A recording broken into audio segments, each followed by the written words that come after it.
Colombianos, no sabemos si la derecha cree idiota a los colombianos, pero realmente pues no dejan de sorprender. Pues en las últimas horas denunciaron presuntas amenazas contra Fico Gutiérrez. Lo curioso de esto es que Juan Carlos Upegui, pues la competencia de Fico a la alcaldía, denunció hace un mes que este señor estaba planeando un autoatentado. Y ahora salen con esto. Pues lo hizo Luis Felipe Henao, que fue jefe de campaña presidencial de Federico Gutiérrez el año pasado. Él escribió en su cuenta de Twitter lo siguiente: están ofreciendo 2.500 millones de pesos por asesinar a Fico Gutiérrez. Están desesperados por no dejarlo llegar a la alcaldía de Medellín. ¿Desesperados quiénes están? ¿Será que Fico sí llega a la alcaldía? ¿Ustedes qué piensan? Están visitando las cárceles ofreciendo beneficios a delincuentes como Carlos Pesebre, asesino que él persiguió. Es importante que la Procuraduría General de la Nación y la Fiscalía colombiana tomen medidas con los delincuentes que se robaron los recursos de la alcaldía de Medellín. Se sienten acorralados. ¿Ah? ¿Cómo les parece esto? Pues ¿qué han dicho las autoridades? Ni la fiscalía ni la policía tenían conocimiento sobre las amenazas y las denuncias que les llegaron por estos medios. Y es que el alcalde de Medellín, Daniel Quintero, cuestionó la amenaza a través de Twitter. Él dijo lo siguiente: urgente, la información del supuesto atentado de Fico Gutiérrez proviene de su misma campaña. Pues resulta que Fico Gutiérrez habló esta mañana en Caracol Radio, que fue el primer medio en publicar las denuncias. Textualmente dijo: es otro calibre y dimensión de gente que tiene muy claro que yo no puedo ser alcalde de Medellín o estar en la vida nacional. En los últimos días no me han reforzado la seguridad, pero siempre hemos tenido acompañamiento de la UNP y la Policía Nacional. Sobre la respuesta del alcalde Quintero, pues dijo que más bien será que ellos están detrás de esto. Graves acusaciones que hace aquí Fico con Daniel Quintero. Tienen tanto temor de la corrupción que ha sucedido en Medellín que sabe que bajo condiciones actuales es imposible hacer un empalme con el desgobierno actual. Me preocupan más las palabras del alcalde que las intenciones de los grupos criminales. Finalmente cuenta que ha habido presión de políticos en las cárceles para dar información falsa sobre la relación que él tenía con los grupos criminales, con el objetivo de entorpecer las elecciones. Y es que Henao aseguró en Caracol Radio que los responsables de este plan estarían visitando cárceles y ofreciendo beneficios a delincuentes, entre ellos Carlos Pesebre. Pues Pesebre, cuyo nombre real es Freiner Ramírez García, solía liderar a los Pesebreros, una banda delincuencial. Se encuentra actualmente cumpliendo una condena en la cárcel de Itagüí. Según informes, ahora desempeña un papel en el proceso de paz total como negociador de paz. ¿Ya ven por dónde va el agua? Quieren entorpecer el proceso. Cabe señalar que este no es el primer señalamiento que vincula a Pesebre con un plan para atentar con Federico Gutiérrez. En el 2017, cuando Gutiérrez era alcalde de Medellín, el entonces fiscal general, Néstor Humberto Martínez, hizo público un presunto plan de atentado en su contra. En ese momento, la fiscalía afirmó que había evidencias de un pacto entre miembros de las bandas La Terraza y Laudín Robledo, y que Carlos Pesebre estaba relacionado con dicha trama. Pero sin embargo, no surgió efecto esto, ¿no? Y es que vamos a ver qué dijeron los periodistas de Caracol Radio, que dicen y dan por hecho esto, ¿no? Tendrán que presentar las pruebas a la Fiscalía y a la Procuraduría qué tan cierto es. Dicen que tienen unos audios. Vamos a escuchar. Voy a revelarle algo, Vanessa. Dígame. De lo que tuve conocimiento anoche con una fuente de altísima confiabilidad. 2.500 millones de pesos están ofreciendo por asesinar a Federico Gutiérrez. 2.500 millones de pesos. Oído en una conversación de personas que tienen por qué saberlo y que se planteaban lo interesante de una propuesta de ese sentido para la delincuencia, pero lo difícil de que un delincuente en este momento se le mida a este asunto. Siempre hay alguien para eso, pero aún los delincuentes saben que es muy difícil. 2.500 millones de pesos por asesinar a Federico Gutiérrez. Se lo digo porque lo sé. Una campaña manchada de sangre nos hace acordar ese año trágico del 89, donde entre otras sacrificaron a Luis Carlos Galán, a Jaime Pardo Leal, bueno, a tantas personas de todas las orillas ideológicas supremamente valiosa. Para que se avisore ese riesgo me parece muy complicado y sería empañar la campaña con la indignidad que le genera la historia ese tipo de actos. Ojalá el Estado tenga la protección suficiente del candidato. Voy a darle más datos. Hay funcionarios de gobierno que están visitando frecuentemente la cárcel de Itagüí. En la cárcel de Itagüí hay personajes como alias Pesebre, hay personajes como alias... ¿Se dan cuenta por dónde va el agua? Aquí dice el periodista que hay funcionarios del gobierno visitando esas cárceles. Entonces, ¿qué quieren que suponga uno, no? Increíble cómo hace el periodismo y estos candidatos para generar cortinas de humo, señores. Dicen que Daniel Quintero es corrupto según esta oposición inteligente. Pues vamos a ver qué pasa y cómo se desarrolla, y miren cómo se le cae la máscara a este señor ahorita. Gastón, hay gente del clan del Golfo, Y esa gente ha recibido promesas concretas para después de las elecciones de octubre, siempre y cuando, antes de las elecciones, en los últimos días, haga declaraciones en el sentido de que tuvieron alguna cercanía con el candidato Federico Gutiérrez. 2.500 millones por asesinarlo. 2.500 millones. ¿Y es que acaso el señor jefe de seguridad de este candidato cuando fue alcalde no tuvo que ver con la oficina de Envigado? Es que son descarados, señores. Pues María Andrea Nieto, de Revista Semana, salió diciendo: es gravísima la amenaza en contra de la vida de Federico Gutiérrez. ¿Qué va a hacer Daniel Quintero para garantizar la seguridad de Medellín? ¿Qué responsabilidad tiene Juan Carlos Upegui, el candidato del quinterismo, con el discurso de odio y división para que algo de esta gravedad esté ocurriendo? ¿Qué va a hacer el presidente Gustavo Petro para garantizar la seguridad de Federico Gutiérrez y la de su familia? Ese es el resultado del discurso de odio que han inoculado sin piedad la extrema izquierda en una clara venganza y resentimiento que tiene incrustado en sus mortificadas y amargas almas. Increíble que esta señora diga esto cuando el discurso de odio lo dan ellos, ¿no? Cuando Gustavo Petro propone reformas y ellos tratan de evitar a toda costa, con mentiras, pues evitar que se aprueben. Este país no es ninguna potencia mundial de la vida. ¿Cómo van a ganar las elecciones matando a los candidatos de oposición en todas las ciudades del país? Increíble estas acusaciones que hace esta señora. ¿Estamos oficialmente en una dictadura como la de Venezuela? Ánimo, Fico, que la Colombia que ama este país respeta la Constitución y la ley está contigo. Ay, Dios mío, y otra de las opiniones que realmente no decepcionan es la de Iván Duque. Imagínense lo que dijo: mi solidaridad con Fico Gutiérrez ante la información de un posible atentado en su contra. Su inminente elección, ya lo hace como elegido, ¿no? Como alcalde de Medellín, es temida por las bandas criminales debido a su compromiso contra la delincuencia. No lo podemos creer, señores. Recuerden que este señor es apoyado por Álvaro Uribe Vélez, que su pupilo es Iván Duque, ¿no? Entonces, ¿qué supone uno? Las autoridades deben reforzar su seguridad ante el interés de las fuerzas oscuras del narcotráfico y la corrupción para callar su voz. Adelante, Fico. Ay, Dios mío, hágame el bendito favor este señor con lo que sale. Pues miren, señores, Juan Carlos Upegui hace un mes había denunciado que Fico Gutiérrez estaba planeando un autoatentado. Entonces ahora se presenta esta noticia, pues un mes antes de las elecciones. Esto para generar popularidad o expectativa, ¿no? Siempre lo hacen.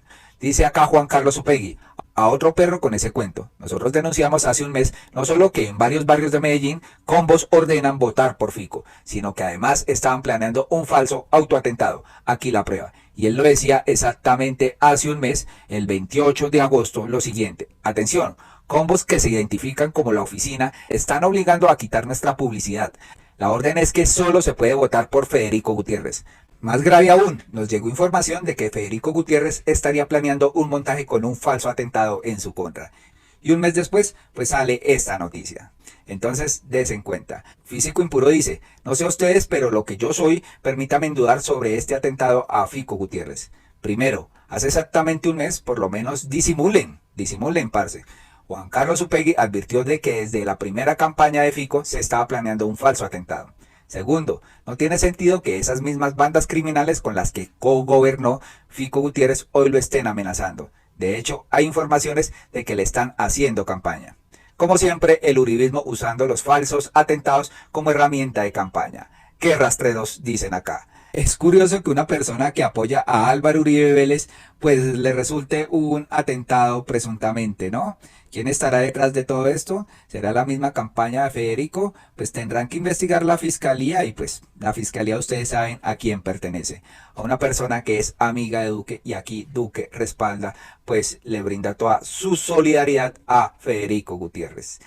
Por otro lado, se presentó tremendo enfrentamiento entre la fiscal Monsalve y Ernesto Macías. ¿Recuerdan? Este ex senador que llegó pues allá hasta la presidencia del Senado por ayuda del Centro Democrático.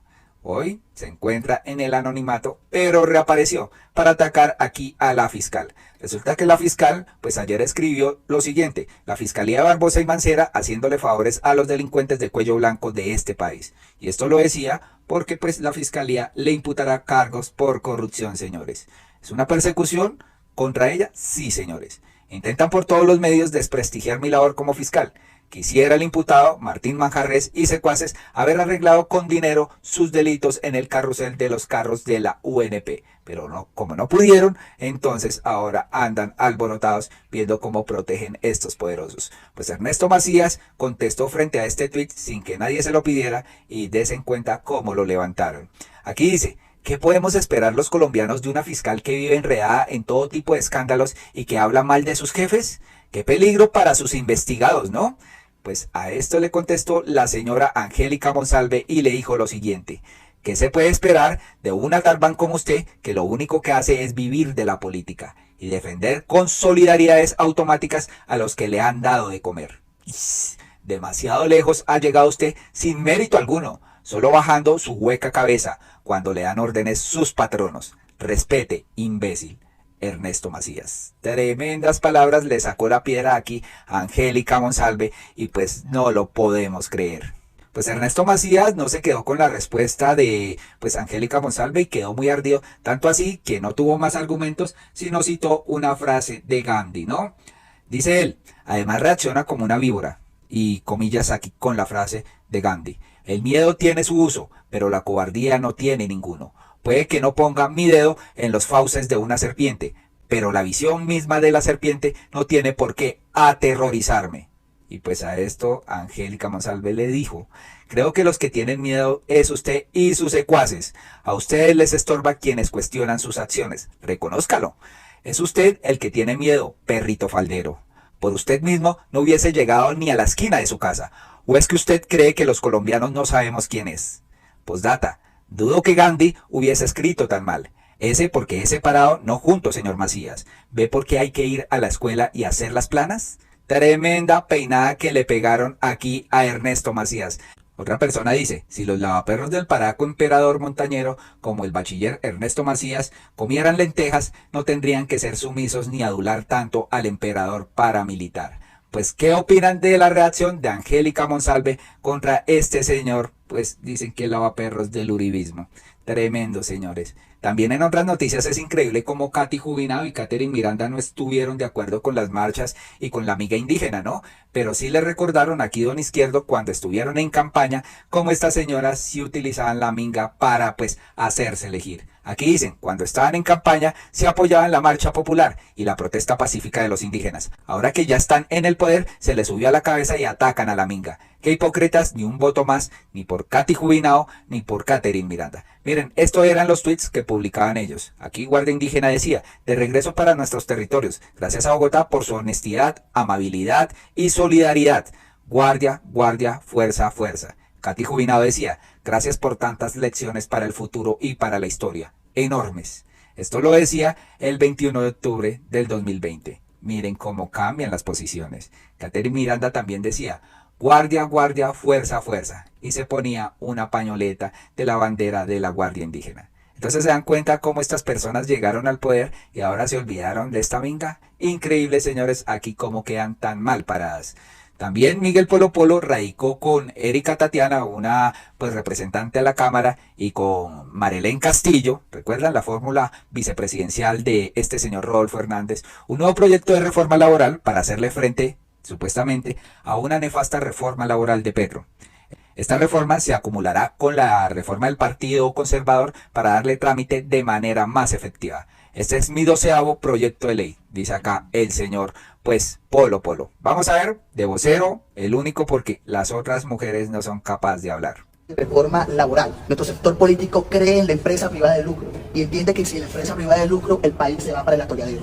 Las empresas son una columna vertebral, son las que pagan los impuestos con lo que se hace la política social de una nación, son las que generan los empleos y son las que brindan los bienes y servicios que le dan comodidad a toda una sociedad.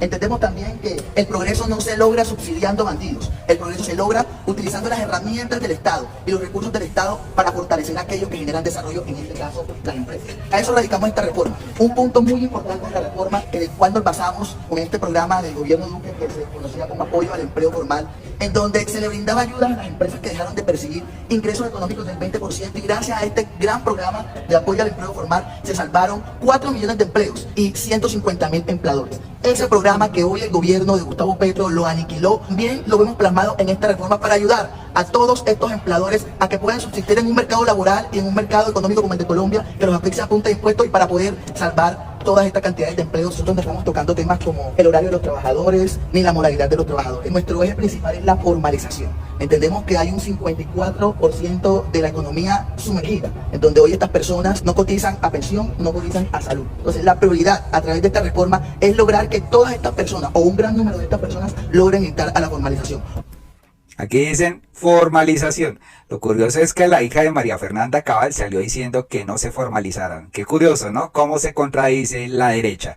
Pues aquí dice él que es una propuesta que está diseñada para el sector productivo y empresarial del país, que son quienes pagan impuestos y generan empleo, promoviendo la creación de nuevos puestos de trabajo y reducción de la informalidad laboral. Aquí lo dice este señor. ¿Ustedes qué piensan de este proyecto de ley pues que quiere erradicar Miguel Polo Polo como hacerle contrapeso a la reforma laboral del presidente? ¿Será que sí podrá ser cursada en el Congreso? Habrá que esperar. Colombianos, esperamos que les haya gustado este video, que lo compartan masivamente para que se den cuenta de la verdad y que se suscriban a nuestro canal. Nos ayudan muchísimo. Hasta pronto.